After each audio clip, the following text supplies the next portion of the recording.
fine. But anyway, welcome back, Colleen, and sorry for the interruption, viewers. So yeah, you were going through your cookbooks, and it's amazing the output you've got there. And I wonder if you could briefly relay to the viewers. I saw your discussion with one of your folks on your site about these stages of vegan awareness, and it's like the processes of grieving. It reminded me of that, but it's like so. Can you tell a little bit about this like psychological trip that a lot of vegans take and how they progress to what might be a more conscious way to express their newfound lifestyle? Yeah, you again summarized it beautifully. It is this psychological trip that we go on. So yeah, so based on just the thousands of letters I've received over the years and just talking to so many people and just really paying attention to what's happening when we go through this transformation, and then of course from my own experience, I identified what I am calling the 10 stages of what happens when you stop eating animals. And it starts with, of course, it's about becoming awake. And so I talk about, first of all, this whole process of being asleep, which is Right. what we can all identify with. And so in becoming awake, the first thing that happens, the first stage, and these are not linear stages, these are not mandatory stages, these are just stages that I've identified as something I think we all go through, and how I can help people embrace the different stages they go through and move through them in a way that feels better, because this is it can be a really intense process. And I think getting stuck in some of these stages or getting overwhelmed by any of the stages can really move people out completely, and they just give up. And so Right. in identifying these stages, I think it makes it easier for people to go, oh, I'm not crazy, I'm not alone, other people have gone through this as well. Exactly. And it makes us better advocates, I think, because when we see someone who's in one stage or another, we can say, oh, that's what that looks like, I understand where they are. Yeah. I can respond based on now that awareness. So the first stage is basically the voracious consumption of information, where you wake up and you realize that the animals are being killed. And you're like, what? I have no idea. And so you want to kind of validate that. And so you read books and you watch videos and you watch documentaries, and you just kind of consume everything you can. And the second stage is the remorse that we feel, having been part of what we now realize is something so anathema to us. Yeah.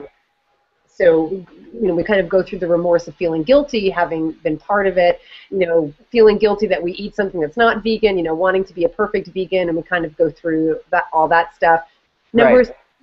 Stage 3 is coming out, when we tell our family or our friends, and we kind of really come out and declare ourselves, this is who I am. This is part of my identity, is being vegan. Yeah. So how to do it in a way that's, again, effective and that's going to be heard by people and that feels good for us. Stage 4, which is actually the podcast I'm writing right now, which is going to be airing at the end of this week, is evangelizing.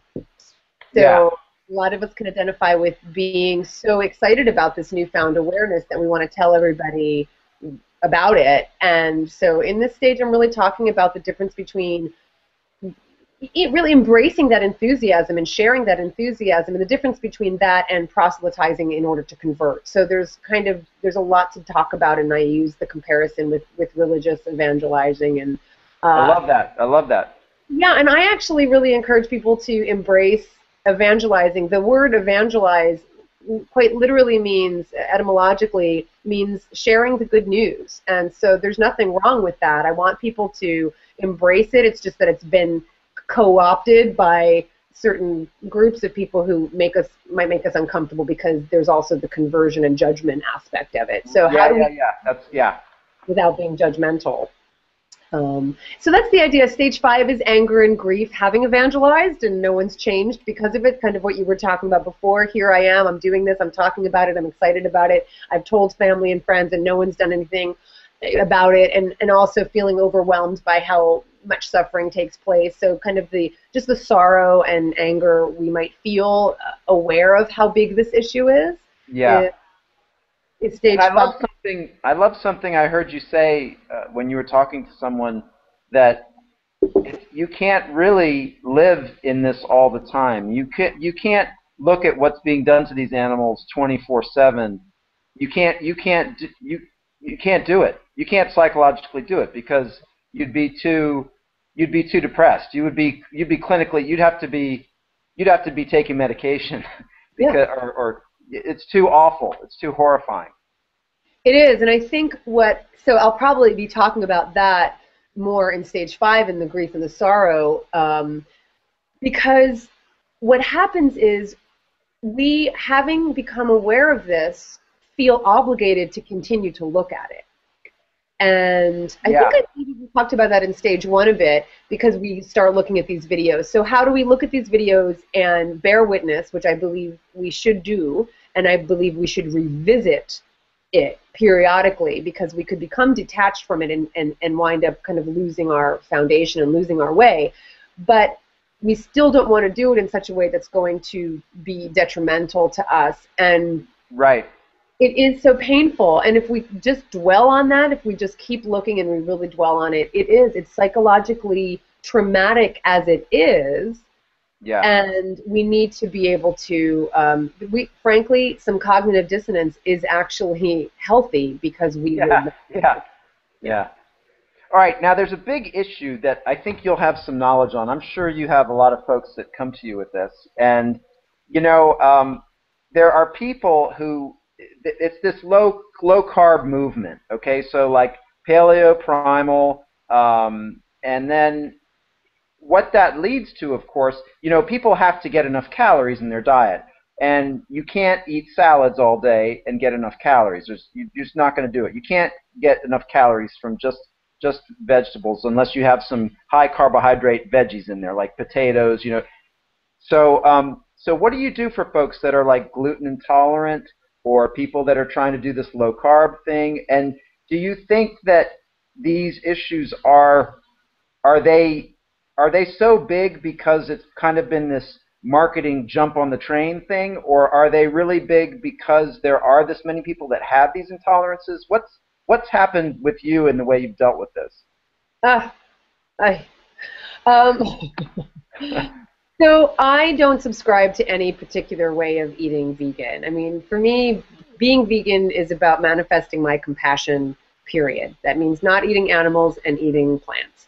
And I mean, and obviously every other aspect of my life in terms of what I wear and how I shop and what companies Right, I support, et right. cetera. So it's about manifesting my compassion. So I don't subscribe to any particular diet, and there's such a spectrum in terms of how you can eat vegan, how you can eat, plants. Yeah, I am aware that there are a lot of different people who eat different ways, and so I, in my recipes, indicate if something's oil-free or gluten-free or wheat-free or soy-free, just because I'm aware and I want to be mindful of other people.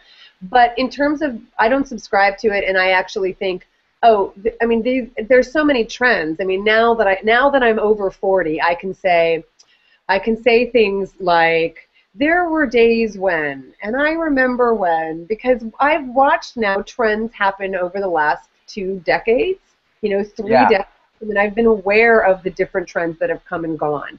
yeah, So these diets, Atkins, paleo, primal, gluten-free, I mean, these are trends. Now, does that mean there aren't people who aren't legitimately sensitive to gluten or wheat? No, of course there are people who are legitimately sensitive to that. I'm not denying that, but I cannot deny, and no one can deny, that it isn't a trend. It is a trend that's happening in our yeah, culture. And so food companies jump on this trend, and of course it becomes a marketing boon for them to be able to put gluten-free on the back of their package.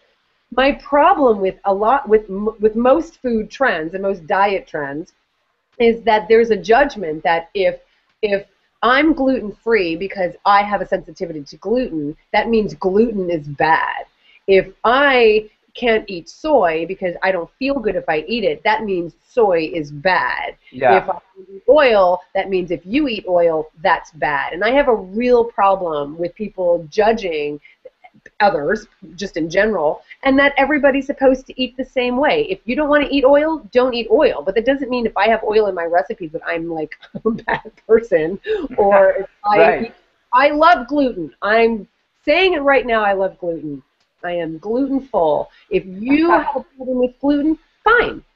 But if you had a problem with peanuts, that doesn't mean peanut butter is bad. It just means you have a sensitivity to it. So it's a matter of finding the balance. And again, I have no problem with any of this because my work is not about diet. It's not Well, about... I love that. I love everything you're saying, and it seems that, obviously something you get from what you just said is that all of these special diets can be still addressed under the umbrella of veganism. You can still be paleo, primal, and be vegan. You could still be gluten-free and be vegan. These things do not mean that you cannot be vegan. That's right. I mean, when they're used as excuses for it, or people say, I tried being vegan, but I couldn't eat soy, so I stopped being vegan. Well, what does that have to do with anything? Then don't eat soy. Yeah. Like, don't eat soybeans. There's like thousands of other edible plants that you can eat. And paleo is one of these too.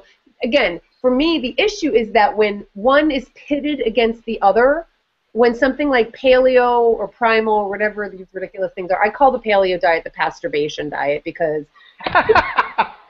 if you put the word paleo or primal or ancient or traditional or any of these buzzwords that have this really romantic allure, then Yes. healing for people. So for me, it's just about pasturbating, just kind of looking to the past again as if that's some ideal that we have to aspire to. I like that. Yeah. So the problem with pitting the pasturbation against this, against that, again, for me, vegan is not a diet. There are different ways to eat in terms of this umbrella called eating only plant foods, but being vegan is not a diet. So when the paleo people pit paleo against vegan, it's a false dichotomy because it's not a diet for me. Now, this is the difference between people who are going vegan for health or promoting it for health reasons and right.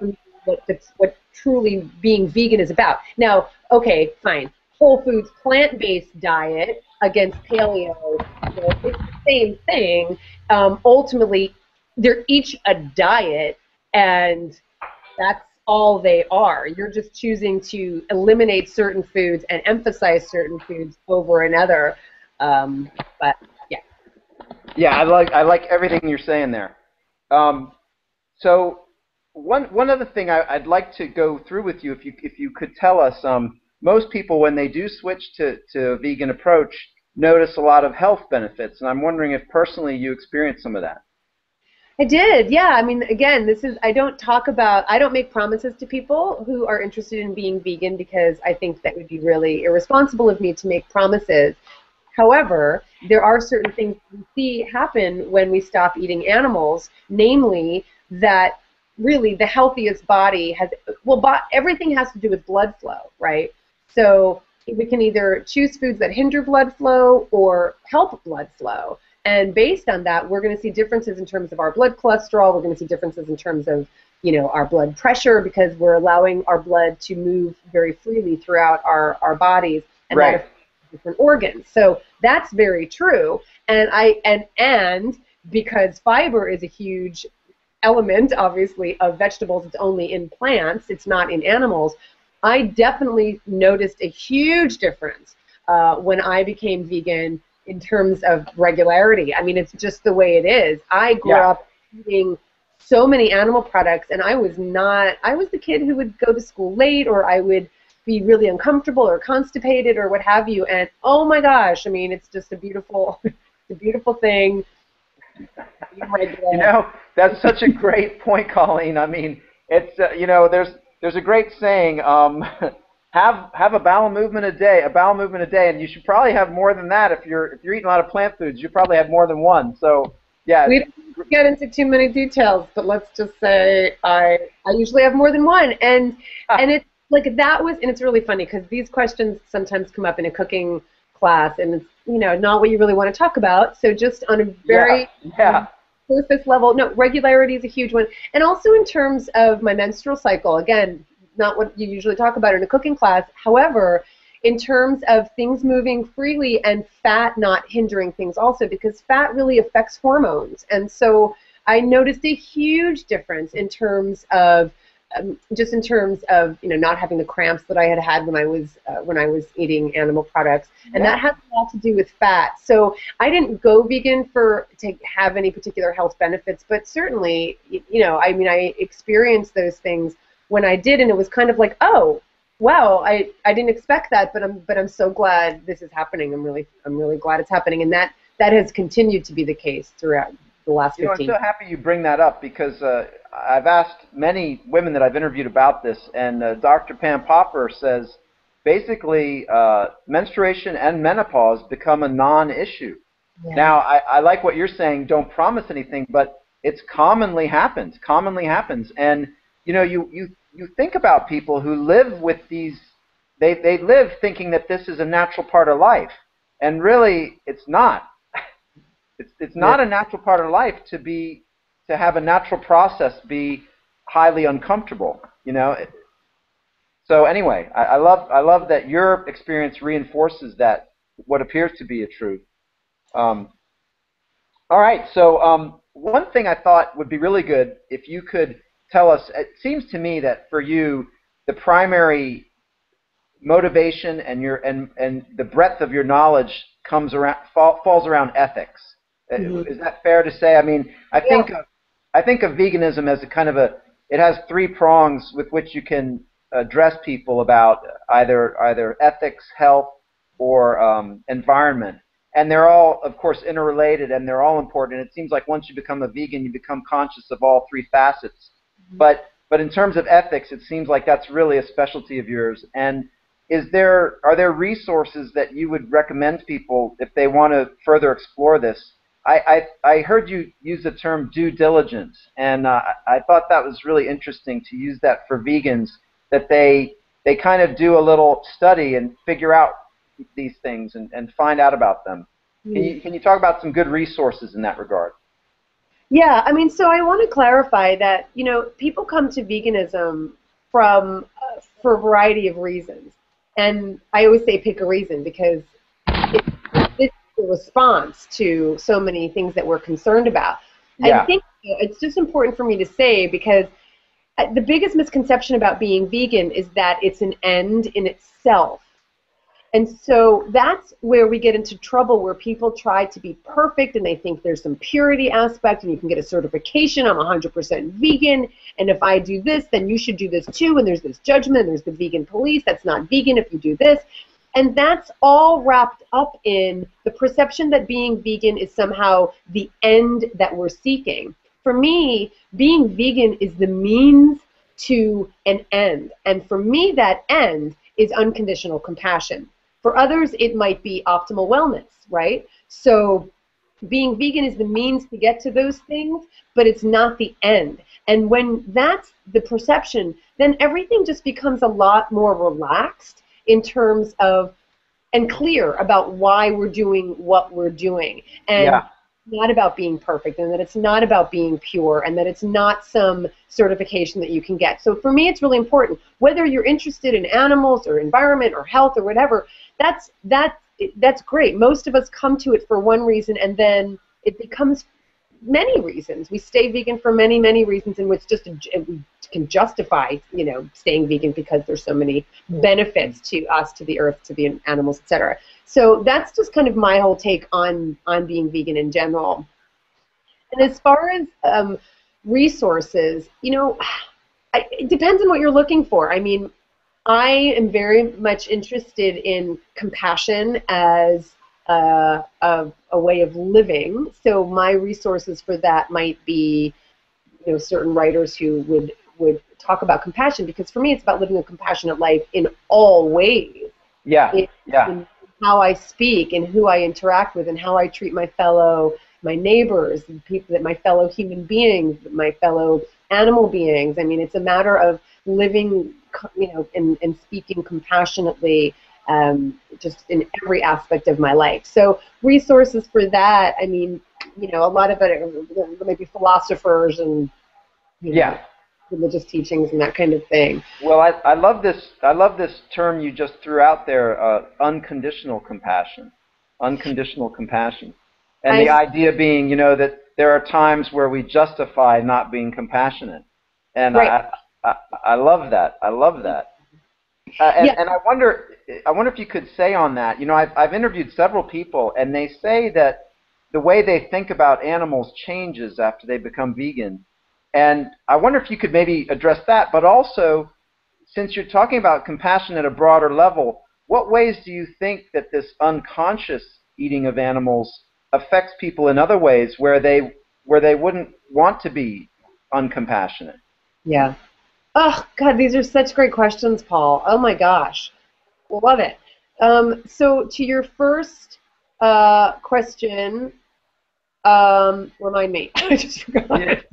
Well, yeah, it's just that this notion that when people become vegan, they start to become aware that animals are more deserving of, they see animals differently than they did before. Yeah. Yeah, so when I talk about my story, I often tell the story of how I loved dogs and I loved being around animals, as I said, but after a while, when I developed the taste for the fat and the flesh of animals through my parents giving those foods to me, right, I began to compartmentalize the animals because that was the message I was getting, tacitly and directly. And so my compassion became conditional based on what use they served, right? What purpose the animal served. And so that's why I say conditional versus unconditional, because it's not that I wasn't a compassionate person. It's not that I was a bad person. I wasn't a person. And that was the same goes for you when you were vegetarian for 25 years before you were vegan. Like when we have this notion that we're good, they're bad, and we're evolved and they're not, well, that's just really unkind, and I think it's really untrue. It's just that their compassion is blocked. And so for me, when I became vegan, when that light bulb went off and I became vegan, and that's a term we use. It's a very interesting term, right? Became vegan. What does that mean? Well, for me, that means that the blocks to the compassion that was already inside of me were removed. And yeah, that's interesting. Just completely, just unabashed and unconditional. And so for me, absolutely, you see things on a much more direct, visceral level. And I had always been an animal person. So for me, there was always a connection, but it becomes even deeper. And I hear from a lot of people who say they absolutely have a deeper relationship with the non-human animals in their lives, and also with the human animals in their lives. You just become more compassionate. You become more open. You become more empathetic. You become more raw, right? More real. And so I think that affects us in every way, and it affects our relationships with one another. So how does not being unconditionally compassionate affect our relationships with one another? I think it is the foundation of everything wrong in our society, is that we have a foundation in everything we do based on exploitation and based on the fact that we are not living according to our truest values, which is compassion and kindness. Most people consider themselves compassionate people. Most people consider themselves kind people, but they're not manifesting that compassion because they're paying for people to kill animals. They're paying for people to hurt animals. They're doing all of these things that actually are antithetical to their deepest values, and then going, but don't tell me anything different, I don't want to know. And so how can you not be affected by closing off your heart and closing off the truth? How can we not be affected by that on a daily basis, on every moment when we're interacting with each other? We're not completely open. We're not completely compassionate. Right. So that's what I mean when I say it affects us on every single level. Our policies, our politics, our our engagement with our neighbors, our engagement with our coworkers, because we are in a place of blocked compassion, and you cannot act as compassionately as you cannot act with your full potential when you've got a part of your heart blocked off. All right, all right. That seems like a beautiful place to finish. We've done about an hour. Can I ask you one last question? Do you live in California now, Colleen, or are you on the East Coast?